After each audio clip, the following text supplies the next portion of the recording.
ஸ்ரீ குருப்பியோ நம. மகாபரிவாஜனம் மகாபரிவாஜனம் மகாபரிவாஜனம். இன்னைக்கு தெய்வத்தின் குரல் பாகம் 3ல் மதாச்சாரத்தின் உட்பெறுகள் என்ற தலைப்பில் பெரிவா சொல்றது மேலே வாசிக்கிறேன். இது பக்கம் 409 ஆரம்பிக்கிறது. அப்படியானால் பூர்வீகர்களின் சித்தாந்தத்துக்கு வேறாக ஒன்றில் மட்டும் பற்று வைக்கலாமா? அப்பொழுது மாத்திரம் பதிதனாகிவிட மாட்டானா என்றால் இப்படி பண்ணுவது தப்பில்லை என்றுதான் சொல்ல வேண்டும். எப்படி சொல்லலாம் என்றால், நான் சொன்ன ஸ்லோகமே ஷிகாம் புன்றம் என்ற வெளிச்சின்னங்களையும் சூத்திரம் என்ற கர்மாக்களையும் சொல்லும் ஸ்ரௌத ஸ்மார்த்த சூத்திரங்களையும் சமயாச்சாரமேவ என்று ஒரு சமயத்துக்கு அனுகூலமானது என்று வெளிநடத்தியாக வைத்த ஆச்சாரங்களையும் தான் பூர்வைகி ஆச்சரித்து குறியாது முன்னோர்களின் ஆச்சரணைப்படியே பண்ண வேண்டும் என்கிறதே தவிர தத்துவ நம்பிக்கை பற்றி சொல்லவில்லை. தத்துவம் அனுபவத்தில் சித்திக்க வேண்டுமென்றால் முதல் படியாக மனஸ் கண்ணாப்பினா என்று போகாமல் அதை நன்றாக ஏதோ ஒரு நெறியில் கட்டுப்படத்தான் வேண்டும். உனக்கு ஜென்மா வாய்த்தபடி எந்த கலாச்சாரம் வந்திருக்கிறதோ அதுவே இதை பண்ணிவிடும். அதனால் இதை விடாதே, பதிதனாய் போகாதே. சில சமயாச்சாரங்களே கொஞ்சம் லீனியண்டாக இருந்து கொண்டு மனசை கட்டுப்படுவதற்கு அவசியமான ஆச்சார அனுஷ்டானங்களை கொஞ்சம் விட்டு கொடுத்து விடுகின்றனவே. காய உபாகம் இருந்தால்தான் கர்மா போகும். வயிற்றிலே ஆகாரம் இல்லாமல் இருந்தால்தான் நன்றாக பிராணாயாமம் தியானம் பண்ண முடிகிறது என்று பார்த்தால் கோவிலேயே திருப்பள்ளி எழுச்சி என்பதுதான் இப்படியாக இருக்கிறது என்று அக்கார அடிசிலும் புளியோதரையும் ததியோதரையும் போடுகிறார்களே. பிரசாதமாதனால் வேண்டாம் என்றாலும் தோஷமாகுமே என்றால் பரவாயில்லையப்பா, அதை சாப்பிடு. உன் மனசு பகவானுக்கு தெரியும். உனக்கு சாப்பாட்டில் ஆசை இல்லாவிட்டாலும் கூட, அது வேண்டாம் என்றே இருந்தாலும் கூட, பகவான் பிறப்பித்தபடி நமக்கென்று ஏற்பட்ட பெரியார்கள் பண்ணி வைத்த வழிக்கு அடங்கி நடக்க வேண்டென்றுதான் பிரசாதத்தை சாப்பிடுகிறாய் என்பது சுவாமிக்கு தெரியும். அந்த மனப்பான்மையை மெச்சியே அவன் வெறும் வயிற்றில் செய்யும் தியானத்தினால் ஏற்படுகிற பலனை கொடுத்து விடுகிறான். பிராணாயாமம் என்று நீயாக பண்ணுவதை பகவானின் கிருபை பண்ணிவிடும். அல்லது பிரசாதத்தை வாங்கிக்கொள், ஆனால் உடனேயே சாப்பிடாமல் வீட்டுக்கு எடுத்துக்கொண்டு போய் உன் தியானம் முடிந்த பின் சாப்பிடு.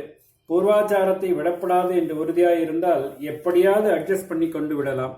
நீ உன் பூர்வீகர்களின் சித்தாந்தத்தை விட்டுவிட்டாய் என்று கூட வெளியில் தெரிய வேண்டியதில்லை.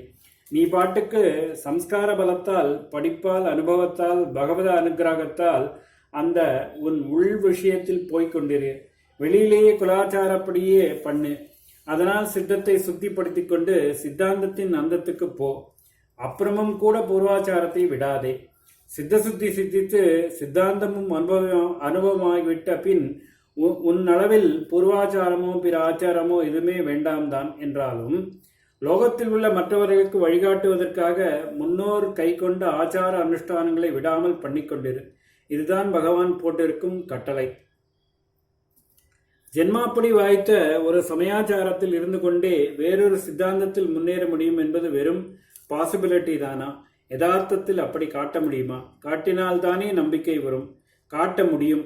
ஏவி கோபாலாச்சாரியார் என்ற ஒருவர் இருக்கிறார். வைஷ்ணவ சம்பிரதாயப்படிதான் எல்லாம் செய்து வருகிறார்.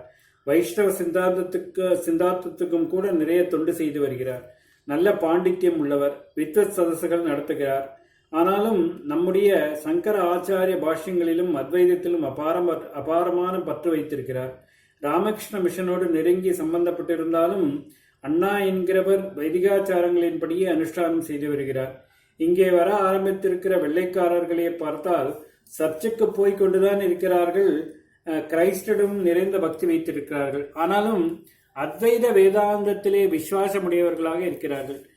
கன்வர்ஸாக இந்த ஸ்மார்த்த மடத்தில் விதிக்கப்பட்டிருக்கபடி ஆச்சார அனுஷ்டானங்களை நன்றாக செய்து கொண்டே, என்னிடம் அபிமானம் மரியாதையும் ஆச்சாரியாரிடம் பக்தியும் செலுத்திக் கொண்டே, ஆனாலும் என்னிடமே நீங்கள் என்னதான் சொன்னாலும் எங்களுக்கு அத்வைதத்தை விட பக்திதான் பிடித்திருக்கு, அம்பாள் பூஜை தான் பிடித்திருக்கு, அவளே அத்வைதமாக ஐக்கியம் பண்ணி கொண்டு விடுகிறேன் என்று சொன்னால் கூட, வேண்டாம், உன் பக்திதான் வேண்டும் என்றுதான் சொல்ல வேண்டும் போல் இருக்கிறது என்று சொல்கிறவர்களும் இருக்கிறார்கள். இதுவும் எந்த ஒரு சமயாச்சாரமும் ஒரு தனுமனுஷனின் சித்தாந்தத்துக்கு பாதகமாக செய்துவிடவில்லை என்பதற்கு நிரூபணமாகிறது. இன்னொரு கேள்விக்கு நான் பதில் சொல்லியாக வேண்டும். இதுவரையில் நான் தத்துவம் என்பதை தனிப்பட்ட தெய்வ உபாசனையோடு சேர்க்காமல் பிரித்தே பேசி வந்திருக்கிறேன். நம்முடைய மதத்திலோ பிலாசபிக்கலாக இருக்கிற தத்துவ சித்தாந்தத்தோடையே தியாலஜிக்கலாக வருகிற விஷயமான மூர்த்தி உபாசனையும் சேர்ந்திருக்கிறது. இங்கேயும் பூர்வாச்சாரப்படி ஒருவன் ஜென்மாவை பொறுத்து செய்ய வேண்டும் என்றால் ஜாஸ்தி மோதல் ஏற்படும் போல இருக்கிறது. அதாவது விசிஷ்டாத்வைதி என்கிறவன் வெறும் பிலாசபியாக எல்லோருக்கும் பொதுவான ஒரு பரமாத்மா தான் ஜீவாத்மாவின் அந்தர்யாமைக்கு உள்ளே புகுந்து ஆட்டிக்கொண்டும் இருக்கிறது. ஜீவனானவன் முக்தியிலும் கூட அதோடு ஒன்றாக போய்விடாமல் தான் அதன் ஒரு அம்சமே என்பதை புரிந்து கொண்டு பக்தியோடு அதன் ஆளுகைக்கு கீழே தனியாகத்தான் இருக்க வேண்டும் என்று சொல்லி பொதுப்படியான ஒரு பரமாத்மாவோடு நிறுத்திவிடவில்லை. அந்த பரமாத்மா விஷ்ணுதான், சிவன் இல்லை. அவனுக்கு இன்ன நிறம், இத்தனை கை, அவனுக்கு இத்தனை நிறைய அலங்காரம் பண்ணி ஆராதிக்க வேண்டும் என்றெல்லாம் சொல்கிறான். இப்படியே சைவ சித்தாந்தியும் இன்னொரு தத்துவ சாஸ்திரத்தை சொல்கிறான். அது விசிஷ்டாத்வைத்தை விட அத்வைதத்துக்கு கிட்டே போகிறது. என்றாலும் இதிலே அத்வைத ஐக்கியம் இல்லை. இவனும் பெயரே சைவ சித்தாந்தம் என்றிருப்பதற்கேற்ப பொதுவாக ஏதோ ஒரு பரமாத்மா என்று சொல்லாமல் அவர் சிவன் என்கிற மூர்த்தி தான், விஷ்ணு இல்லை, அவர் இப்படி இப்படி இருக்கிறார், அவருக்கு ஆராதனையாக ஓயாமல் அபிஷேகம் செய்ய வேண்டும் என்றெல்லாம் சொல்கிறான்.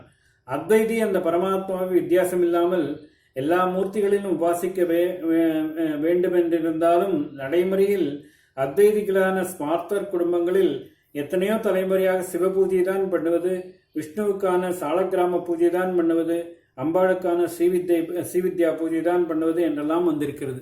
ஓம் ஸ்ரீ குருப்யோ நமஹ. மகாபரிவாஜனம் மகாபரிவாஜனம் மகாபரிவாஜனம்.